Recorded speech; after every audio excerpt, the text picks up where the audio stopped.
Hi, my name is Matt Galla. I go by Allagem on the TwistyPuzzles forum, and today I am presenting the Mystic Urn. The Mystic Urn is the third puzzle in the Mystic series, and like all puzzles in the Mystic series, it is based on the geometry of a hexagonal bipyramid. The Mystic Urn has 73 pieces, including the core, and these come in 7 distinct piece types.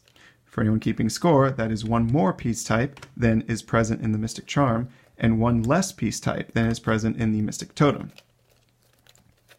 The Mystic Urn's solve shape has a technical name, and that technical name is the hexagonal bifrustum.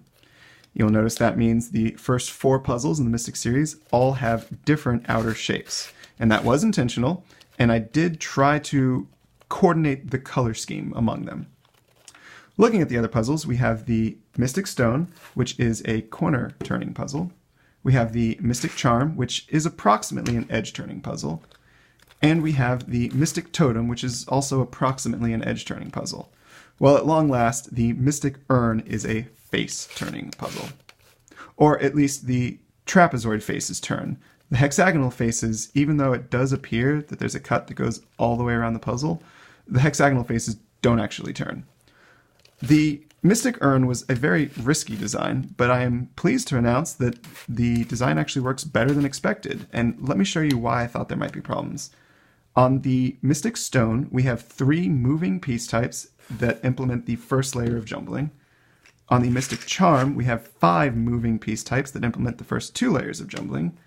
And on the Mystic Totem, we have 7 piece types that move that implement the first 3 layers of jumbling. So you might wonder, how can I possibly squeeze another distinct puzzle in here when I already have examples that cover 1, 2, and 3 layers of jumbling? Well, it just so happens that in the hexagonal bipyramid geometry, there's a very small region where piece type F does exist, but piece type G, right here, has yet to actually appear in the geometry. And it's precisely in this small region that the Mystic Urn was designed.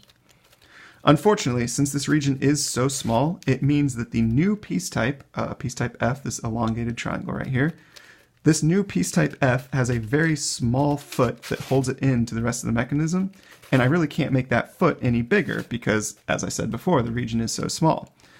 You can also get to these shapes right here where piece type F hangs precariously over the entire puzzle. And between these two things, I was worried the mechanism was going to be unstable. But fortunately, it turns out that as long as I am careful about what pieces I grab to make a move, the mechanism behaves just fine. And yeah, it looks like there's no problems whatsoever with this mechanism. Like I said, I'm very pleased with how it turned out. By the way, if anyone's wondering, this move, this grip right here, yes, it is totally available, even though piece type F is, piercing through the middle of it. In any case, this interaction that you're viewing right now is a jumbling 3 type interaction, which means the Mystic Urn implements the first 3 layers of jumbling, just like the Mystic Totem. Alright, let's focus on just the Mystic Urn now. As I said before, the Mystic Urn is a face-turning puzzle, and so this means that the cut planes are lined up with the faces of the puzzle. And this is actually super convenient because as you're making moves, you'll find that even as you move pieces out of place, they tend to line up with each other and make new faces in new places. And in particular, this makes it quite easy to tell when you are in a valid stop because faces are forming, things are lining up, and you say, oh, good, I'm in a valid stop. Other things worth mentioning are on the Mystic Urn, piece types D and E are once again present. We've seen them before in the Mystic Charm. However, on the Mystic Urn, they are more symmetric. The piece type D are now mirror symmetric, whereas on the Mystic Charm they were chiral. And piece type E now has 4-fold symmetry, whereas on the Mystic Charm it only had 2-fold symmetry. And what these things mean is that the pieces tend to look like they're in shape all the time. And this is really nice. You can mix up colors without these crazy jagged things sticking out. So yeah, it sometimes feels like you're not playing with a jumbling puzzle, but rather just mixing up the colors on some really wacky standard puzzle. I mean, at least it feels like that for a while, and then you remember, oh, this is a jumbling puzzle. And we do have things like overhang bandaging, especially present with the piece type F. There is overhang bandaging present on the puzzle.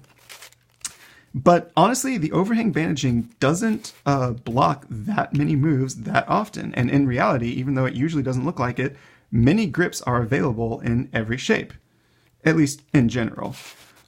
So the truth is that the shape space of this puzzle, which the shape space is my term for the collection of all shapes the puzzle can reach. The shape space of the Mystic Urn is actually enormous and very, very difficult to explore. But you will find several shapes that have very highly symmetric properties. Such as this one, which is 20 moves away from solved. I bet you guys thought I was just making random moves, huh? This has been the Mystic Urn. Thank you for watching.